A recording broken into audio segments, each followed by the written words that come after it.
This episode of the Fad or Future podcast is sponsored by, well, me and my diet crash course exclusively from Himalaya Podcast Networks. What is my diet crash course? Well, have you ever been curious about 20 of the top diets in the world? You wanted the cliff notes to all of them because you just don't want to read all the books. I have you covered with my diet crash course. 20 of the top diets in the world and maybe some you haven't heard of. Should you try them? What are they about? What does the research say? What does the research maybe not say?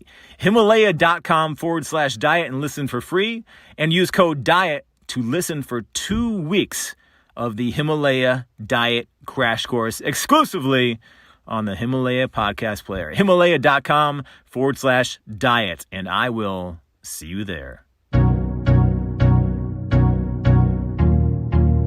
Thank you to Third Wheel Podcast Studio in LA for the great editing work on our show every week. If you're ever in LA and need a studio to use, they have full audio and video capabilities and awesome engineers. They also have a Seattle location coming soon. And of course, if you're just looking for production and editing, they have you covered there too. Check them out online at thirdwheelpodcaststudio.com.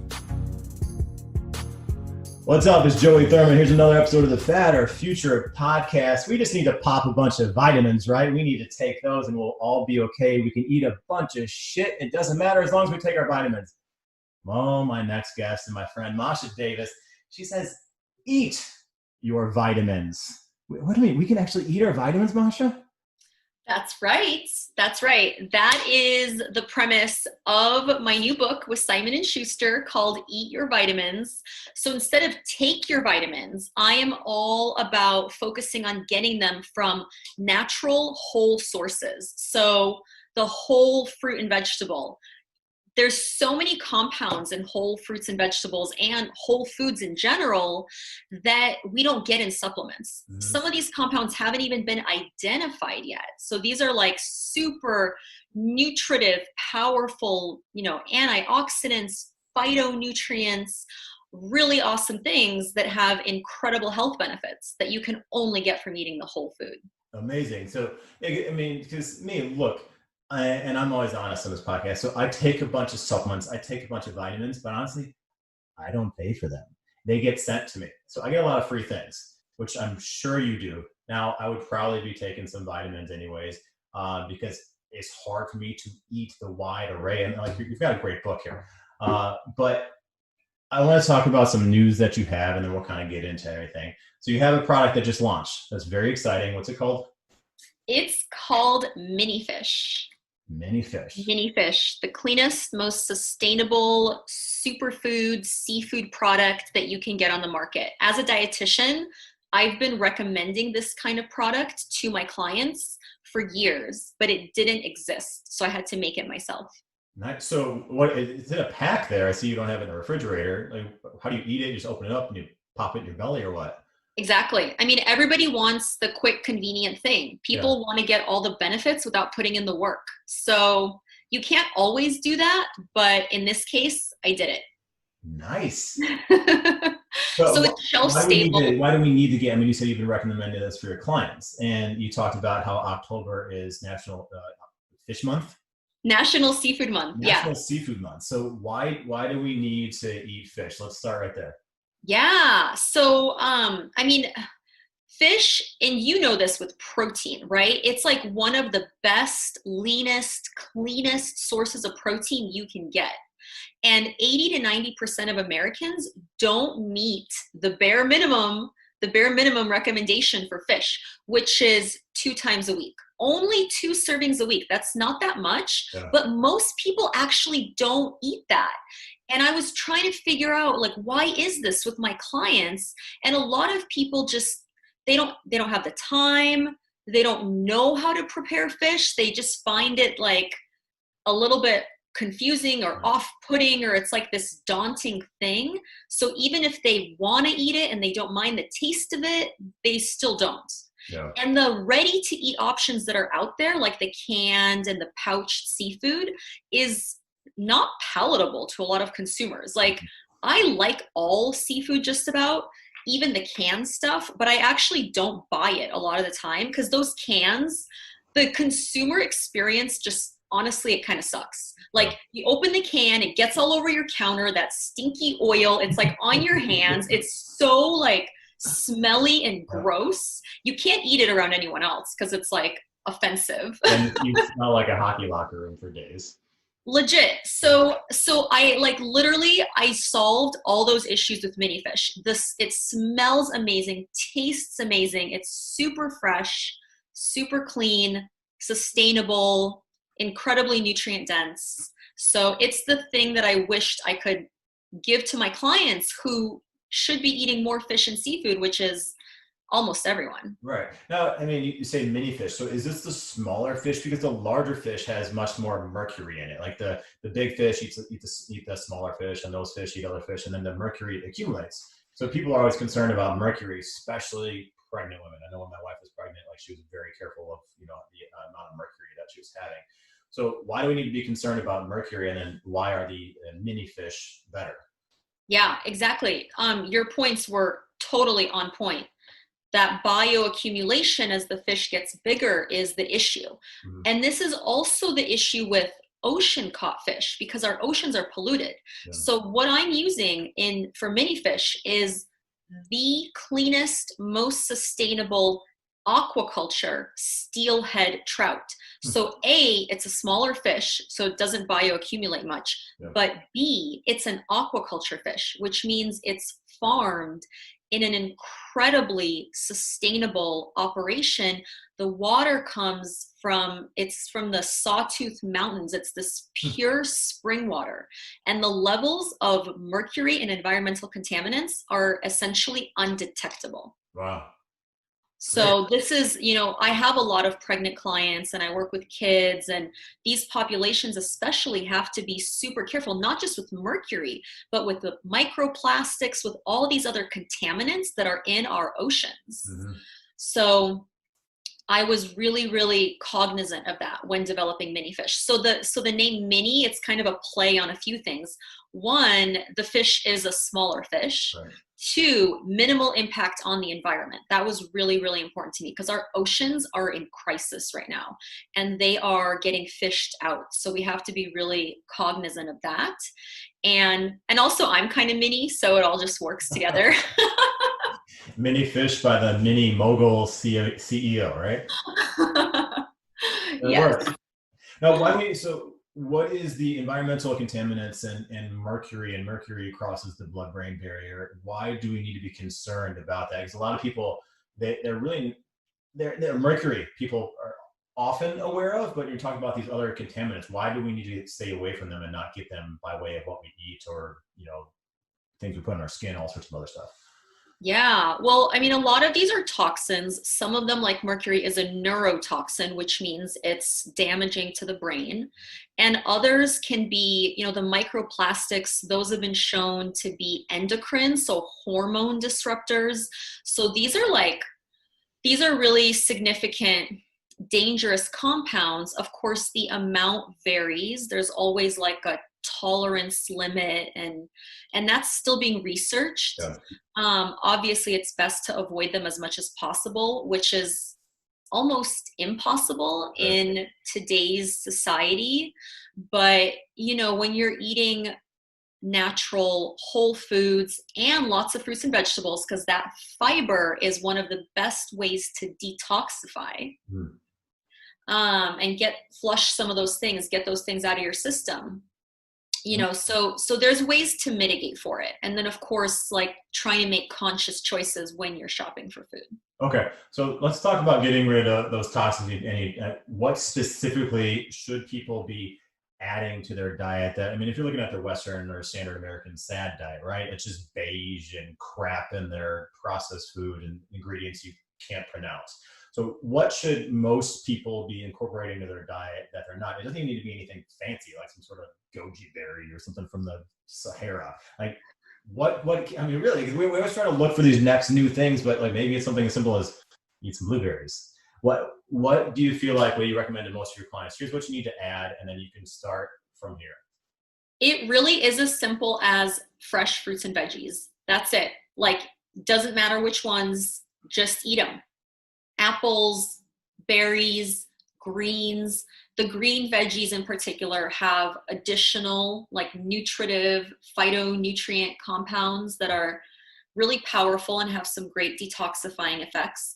But anything that's fresh and has that fiber, we want fiber. So not juice, because juice is stripped of the fiber, which is what gives that really awesome detoxifying effect.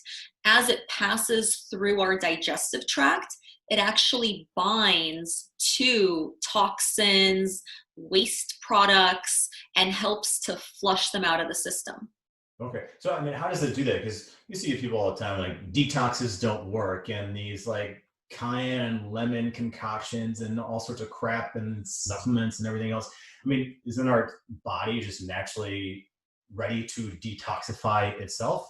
Like, how does it work by adding these fruits and vegetables and other things that are going to help get rid of that and then the fiber? I mean, what's kind of the process of having that and essentially helping our body detoxify? Yeah. I mean, our body has this highly sophisticated detoxifying mechanism already built in.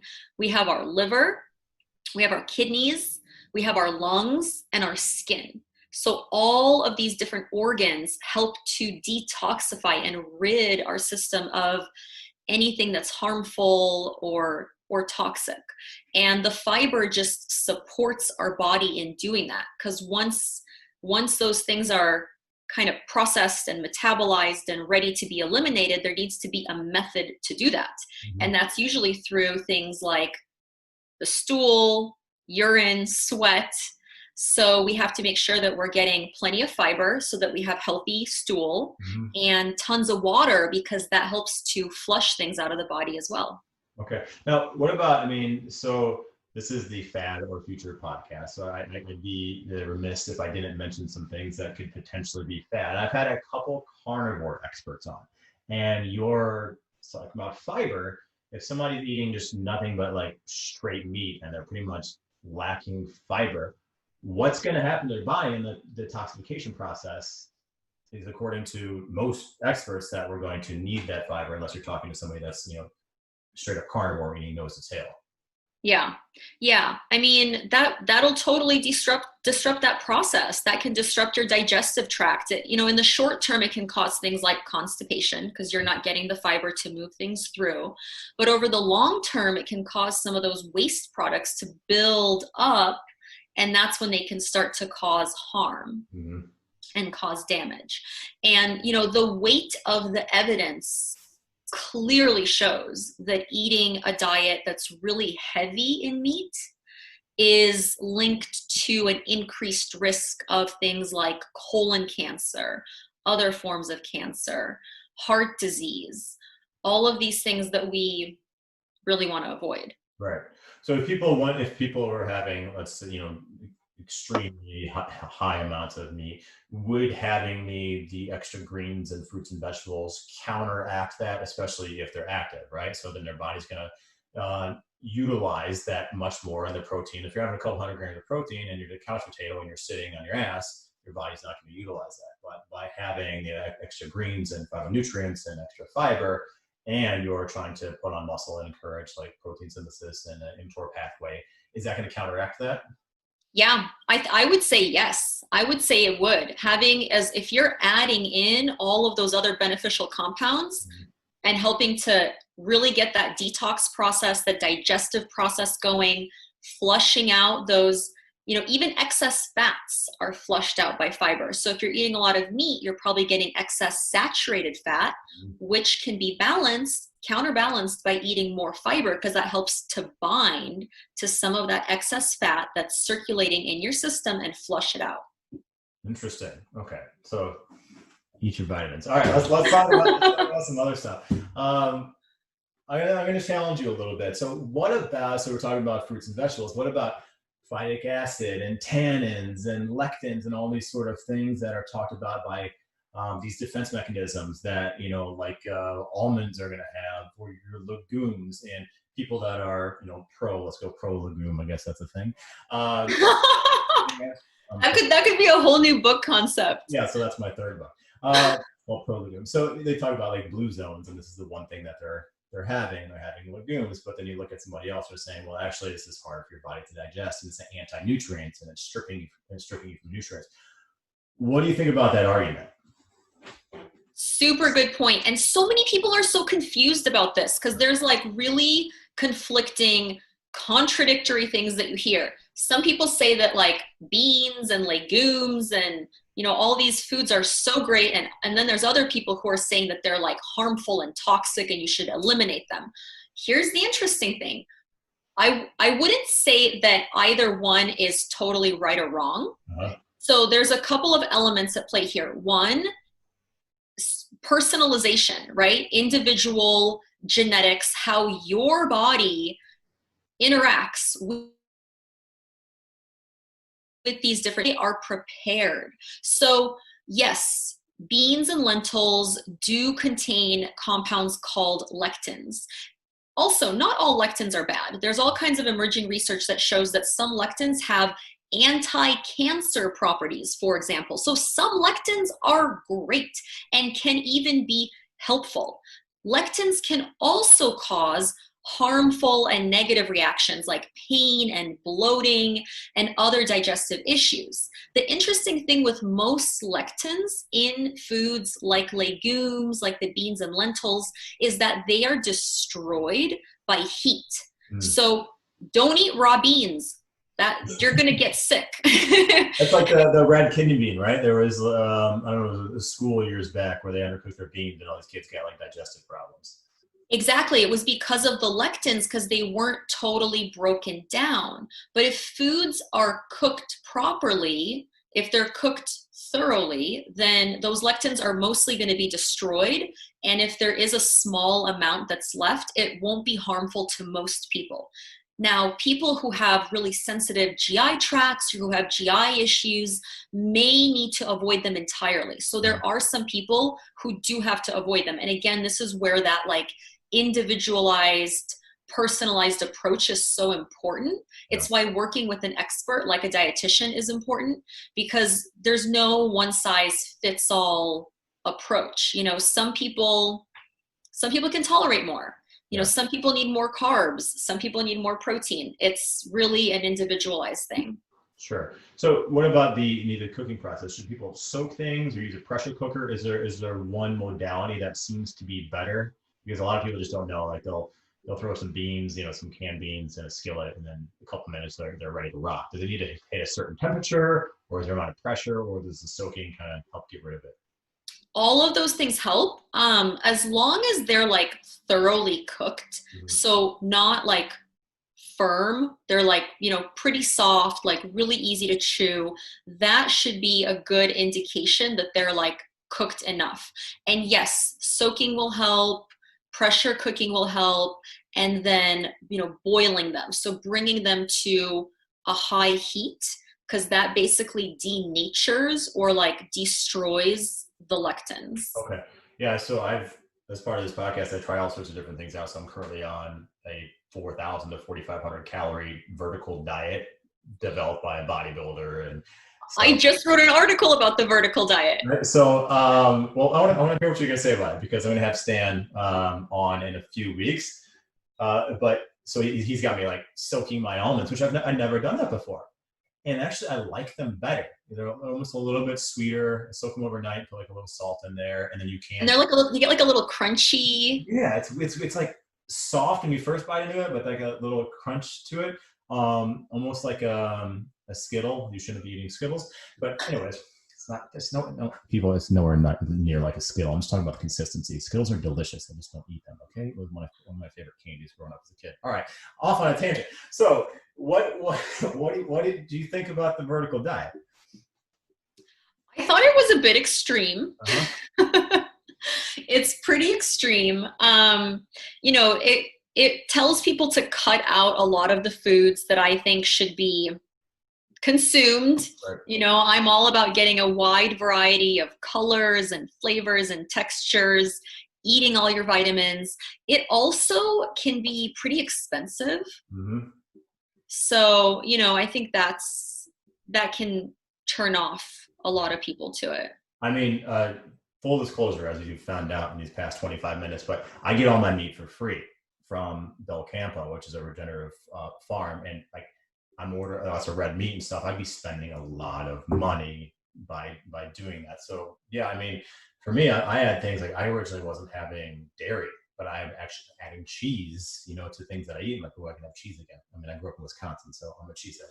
Go Packers. I grew up in Wisconsin too. Have we talked about this? You have not. Where'd you grow up? In Madison. Yeah, I grew up in Appleton. My sister's still in Appleton. Yeah, I've got a lot of people that I still know in Wisconsin. See, look at that. I figured there was a reason why I liked you. I guess we both. We're both nice Midwestern people. That's right. Yeah, I was in Wisconsin until I was about 13, then St. Louis until 23 after being a meathead playing college hockey in St. Louis, and then been in Chicago for, God, how old am I now? I'm 37. Okay, so I've been here. I'm 37 too. Oh yeah, okay. Crazy. 14 years? Wow. Math. Okay. All right. 2 Wisconsinites. So, I mean, your book, Eat Your Vitamins, and people, make sure you follow Mascha on Instagram, social media, Non-Medicinal Nutrition. Can people actually eat all of the vitamins they need? Because most people, as I said, they're just eating just this kind of bland diet. I mean, do you really think it's possible for someone to get all the vitamins that they actually need by way of what they're eating? Excellent question. You have such good questions. I can tell you've like gone through the book and like really prepared. This is going to be so useful to so many people. So actually, even though I wrote a book called Eat Your Vitamins, and I really advocate for trying to get most of your vitamins and nutrients from food instead of supplements, I totally recognize that this is really hard to do for a lot of people. And for some people, it's almost impossible. A great example is pregnancy. I totally advocate for taking supplements during pregnancy. It's really important, really essential. It's really hard to get everything you need to cover every single base when you have such increased needs. Other times are during an illness, or if you're recovering from something like a surgery or, like a serious injury, then you may need to supplement. And again, it's a personalized thing. So getting your levels checked, most people are deficient in things like vitamin D. Like almost every single client I see is low in vitamin D. So I recommend that most people take a vitamin D supplement. It's so important for health. It's really hard to get enough of it from your diet. So there's, I'm not anti-supplement at all. I think it's more of trying to not over-supplement and to do it in a strategic way. Okay, so let's talk about the things that you would recommend for people. So vitamin D, especially I'm in Chicago, and you can tell the light coming through here is not as good. Sometimes I've got my little beauty makeup light right now. Makeup, I'm not wearing any makeup right now. I should just finish the workout. You look great. You don't need it. Yeah. Okay, yeah, I look all right. So what do you recommend in general for people? So vitamin D, is there anything that will help that absorption? Because I've seen some stuff where having the magnesium will help the absorption of vitamin D, and like we need vitamin D, so we actually have absorb calcium as well. But do you recommend anything else? I mean, actually eating your mini fish is going to help a multivitamin, anything else besides that, or just basically vitamin D? You know what? Vitamin D is the only thing that I give kind of a blanket recommendation for. Like when I start working with someone in my practice and they say, should I take a supplement? I say, let's get your levels checked first. Let's find out where your B12 is at. Like, don't take B12 if you don't need it, right. But some people need it. But vitamin D is the only one where I'm like, you're probably deficient. Okay. Like there's like a 9 out of 10 chance, even higher, that most people are low. So that's the one that I kind of blanket recommend. Other ones I prefer to do a assessment of the client for and see what are they eating, like what's their diet like. If they're not getting a lot of things from their diet or they're not able to for some reason, then I'll recommend more of like a multi-supplement. Okay. Most people are also deficient in magnesium. That's one that's not talked about as much, but that's pretty safe to supplement with. Yeah. So that can be a good one too. Yeah, I'll take a magnesium at night as I get some restless legs, and that magnesium will kind of help with the muscular contraction and relaxation. So I'll pop that at night, but yeah, there's a bunch of other supplements that are sent to me, nor do anybody actually have to take all the things that I pop in a day.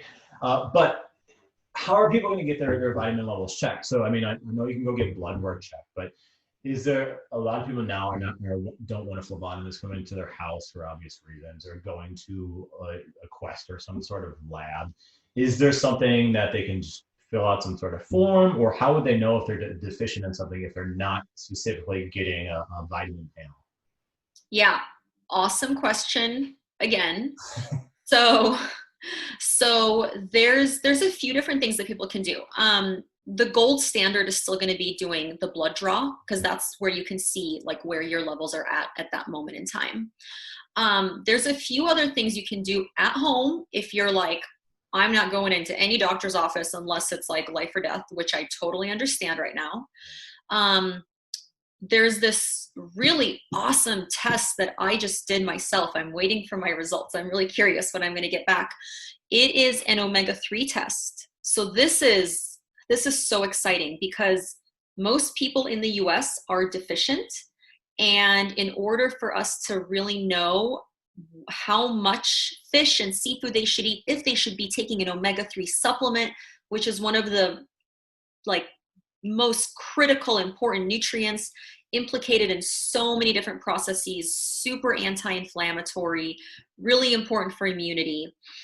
You can do it's a finger prick test that you can do at home. So you just get this little kit, prick your finger, put the drop of blood on this piece of paper, mail it in, and then you get your omega-3 panel. So you can see exactly where you're at, if you have enough or if you're deficient. Most people are probably deficient. It's actually super affordable. So I think this is a game changer. I think everyone should be doing this. It's called Omega Quant. Okay, cool. So that's a good one. Yeah, And let me just tell you about the other one. after this, and then I'll put it in the show notes with a link so people can have it, and I'll be able to like a link to your stuff too. But then people can go in the show notes and click on that and check that out. Awesome. The other thing that people can do is a nutrigenomics test. So nutrition and genetics, talking about fad or future. This is the future of health and wellness and nutrition. So this is a test that I offer to my clients, and it can be done at home as well, which is awesome. So many people want that right now. So it's a cheek swab. You get the kit, swab each cheek, put it back in, drop it in the mail. The lab is actually in Chicago. It's this awesome lab. This is all very science-based. Definitely not a fad. It's all backed by tons of research. And basically this test looks at about 70 different genetic markers that are linked to health and nutrition. So it will come back with information like the optimal macronutrient ratio for your body type. So proteins, carbs, fats. Some people need more of one, less of the other, and other people are totally different. It will also show if you are predisposed to being low in certain vitamins. So some people genetically, because of how they are metabolizing and absorbing these things, they have a genetic variant that will predispose them to being lower in something like vitamin A or vitamin D. So that can help to guide whether they supplement and all of that. It just helps to personalize their plan a lot more.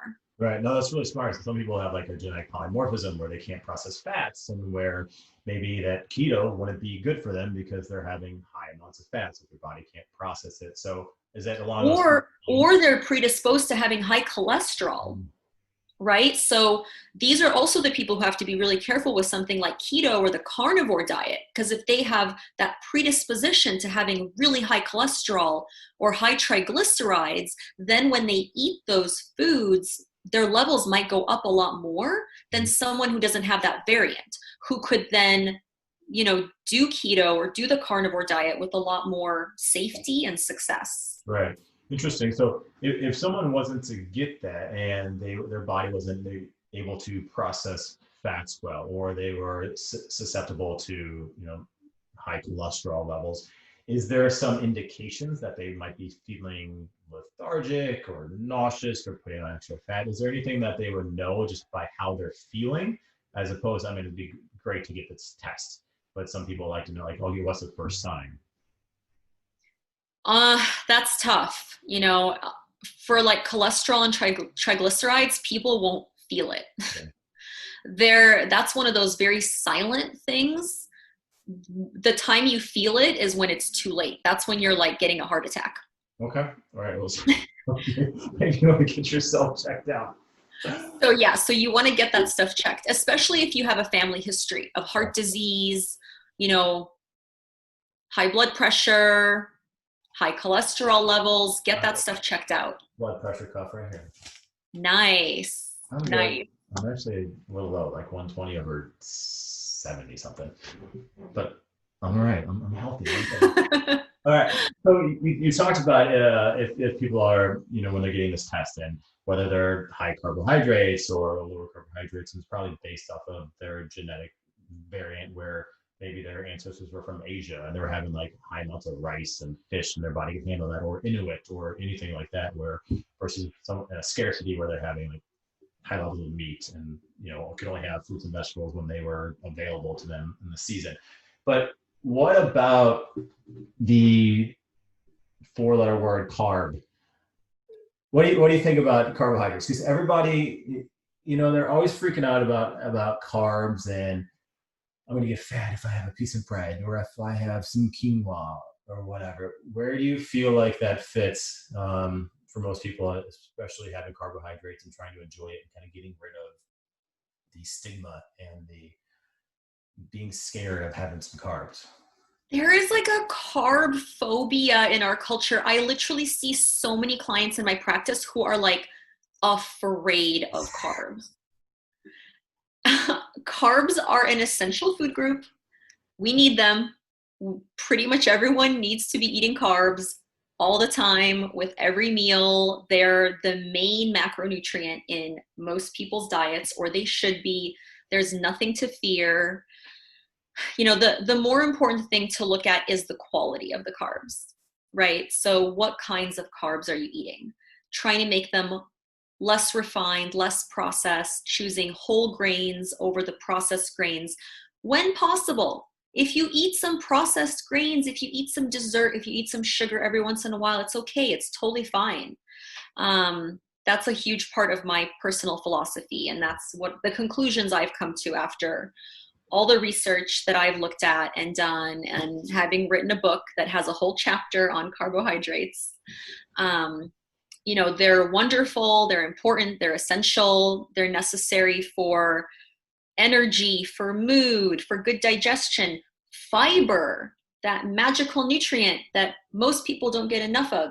Fiber is a carb. So carbs are essential. They're very important. I think a lot of people forget about fiber as actually being a carbohydrate, and then that's why if you're looking at if you're somebody that's tracking their net carbohydrates or their fiber isn't digesting, and they're just like, oh my god, I'm having these carbs, but like when they're seeing me eat, and like obviously if I'm getting ready for a photo shoot or something, yes, I'm dropping down, I'm having extremely low carbs, maybe I'll have a couple of berries or something, but that's just because carbohydrates are susceptible to storing about 3 grams of water per gram. So if I'm going to cut down for a shoot, yeah, I can cut carbs for a couple of weeks. But when I have them, I'm having them structured around my workout so they can fuel my workout and repair my body. But these carbohydrates that people are having, I'd say, could it be similar to not having like the proper amount of like animal source protein, where if you're having some sort of like deli or processed meat versus having some sort of processed crap carbohydrate or chips that aren't providing your body with proper nutrition? Would that fall along the same lines, or just like is your body just going to use carbs the way they're meant to be broken down into kind of sugar? The body's going to use them. The bigger thing with carbs is the glycemic level, so how processed they are. So you want to watch that and really kind of modulate that effect as much as possible, which is easy to do if you're eating more whole grains than processed grains. That's really the big takeaway that I try to get people to focus on. It's not even that you have to like count the grams or, obsess over it. It's more just like try to make more of your grains whole than processed. Okay. And is there anything along the lines of nutrient timing with when you're getting them in there? Because there used to be people talking about, okay, your first meal, or let's call it breakfast, whatever it is, whether that's breakfast at noon or 8 a.m., where they're getting their front loading their carbohydrates so the body can use it. But there's actually some people now that are saying, okay, you can go pretty much no carb all day long and then backload it, and then your body can refuel those glycogen stores. What have you seen to be the case, or is it just person dependent? This is also one of those super individualized things. So different people will respond differently. And even, men and women will respond really differently. Like with intermittent fasting, it's often more challenging for women because of the hormone fluctuations that women have. Like there's certain days that women need more carbs and more fuel than others. So it's a very individualized thing. There's some interesting research that's come out that's showing that if you eat protein and fat first and then have your carbs, so even at your meal, you have your plate, you've got your different food groups, you have your protein, you have your fat, you've got your avocado, whatever, your veggies, and then let's say some brown rice. If you eat everything but the brown rice first, there's some research that's showing that it will not spike your blood sugar as much. So eating those other nutrients, it makes sense. If you fill your stomach with those other things that slow the absorption, it makes sense that then your sugar wouldn't go up as much. So that's a timing thing that can be pretty easy to implement for a lot of people. But in terms of the rest of it, I would say it's really an individual thing. It depends on your workouts, the time of day that you're exercising, depends on your sleep. All of these things are going to affect the timing. The one thing that I would caution people with is having really big gaps, especially if they have like a strong sense of hunger, which is also a genetic thing. Yeah. Some people are genetically predisposed to feeling hunger more intensely. That's one of the things that Nutrigenomics Test will show us.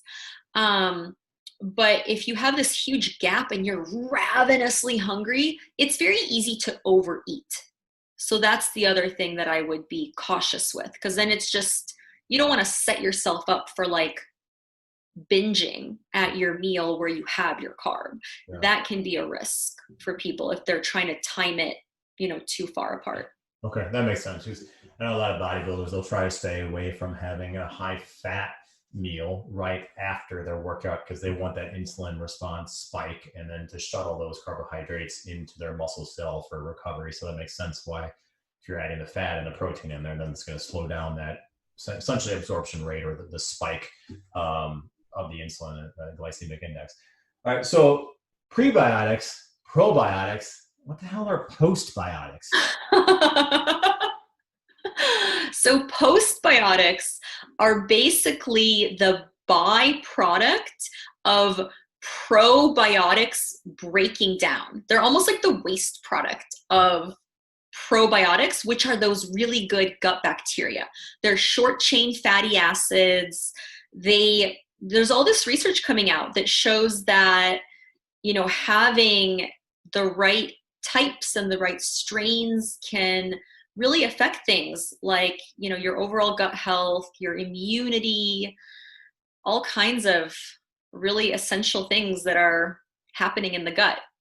So what should people be having to encourage these postbiotics? I mean, I think people are aware of probiotics now, and often they're, popping the probiotic pill, but, prebiotics, which are going to feed your probiotics. What are some foods that people should be incorporating to enhance their postbiotics? Yeah. So you definitely want to be nourishing those probiotics, right? You want to nourish that good gut bacteria. And the way you do that is by feeding it plenty of prebiotics. So the probiotics they basically, consume the prebiotics. prebiotics are different fibers. So what has fiber? We're back to my favorite word. It's all those fruits and veggies and whole grains, and then legumes, and also nuts and seeds all have fiber. And you'll notice I didn't mention meat. I didn't mention fat. It's plant-based foods are the ones that are, or kind of yogurt or kefir or things like that. So that's where you get those probiotics. The probiotic, the good bacteria are going to be cultured into those dairy products, or, you know, there's lots of great vegan yogurts and kefirs and products that also have those now. So even if you're lactose intolerant or don't eat dairy, you can still get a lot of good probiotics. Okay, cool. So I told you I'd respect your time. So one more question. What are you excited about besides mini fish and your book? I was going to say mini fish. I know we already talked about mini fish. I know you're excited about mini fish. Mini fish is a big deal. So what are you excited about in regards to your industry and what's coming on next? You know what I'm super excited about today? So we're in October now, right? And I am doing Sober October. Ooh. So I'm all about balance, and I love my cocktails and my wine and my champagne, but this is something that I committed to doing. And there's some really interesting research that's showing the benefits of cutting out alcohol. Maybe not entirely, but, you know, cutting it out for a period of time can lead to a lot of improvements in gut health, in your probiotics and postbiotics, in your sleep, in your mood, in your workouts. It can really help to optimize these things. Can I show you the product that's like going to help me do this Sober October? Yes, of course. Okay. I'm going to grab it. Hold on. Okay. She's coming back. Here she is. All right. You've got 2 bottles. Are you double fisting? I thought this was Sober October. Are you getting wasted right now? So check this out. This is, I wish that you could smell this and like taste it. Smell-o-vision doesn't work right now. Not yet, soon. So this is Ritual, and this is an alcohol-free alcohol. So basically I'm going to be using this to make all of my Sober October cocktails, mocktails. All of these are botanical derived, and they smell and taste kind of like alcohol. So you can can make a really awesome cocktail. I can't open it now, but it smells really, I wanted to like smell it on air with you. That's okay. There's only going to be a few clips out here. So she opened it gracefully, and she's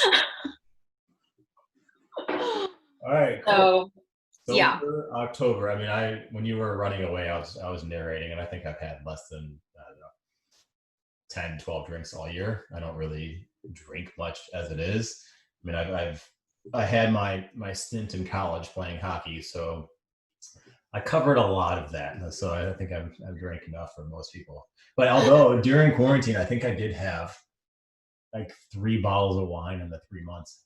And I was like, "You're drinking wine again?" I'm like, "Well, it takes me 2 glasses and half of the thing's gone. So maybe I drank more this year than normal." But Sober October. All right. Mascha, where can people find you? So Instagram, nomadista_nutrition, my website, Nomadista Nutrition. Yeah, those are the main spots. They can always email me, DM me, and my book is everywhere, including Amazon. So check that out. And then Mini Fish. We've got an Instagram too. It's minifish.co. Website is exactly the same, minifish.co. They can, we're doing a pre-order special right now. So people can pre-order it at a discount for a short time until the launch. So it's about to come out. Okay. Yeah. Perfect. All right. Well, I appreciate you coming on. Thanks for all of your help and your tutelage. Thanks for being a distant friend and a fellow cheesehead. Are you a Packer fan? Okay, so I don't really, people are going to freak out. I don't really watch sports. Well, I'm going to cut this part out, and I'm just going to have you say yes. Just edit. I love the Packers. All right, I'm Joey Thurman. Here's another episode of the Fatter Future podcast. Remember, don't be a fatty, Faddy. Be a part of the future. Cheers.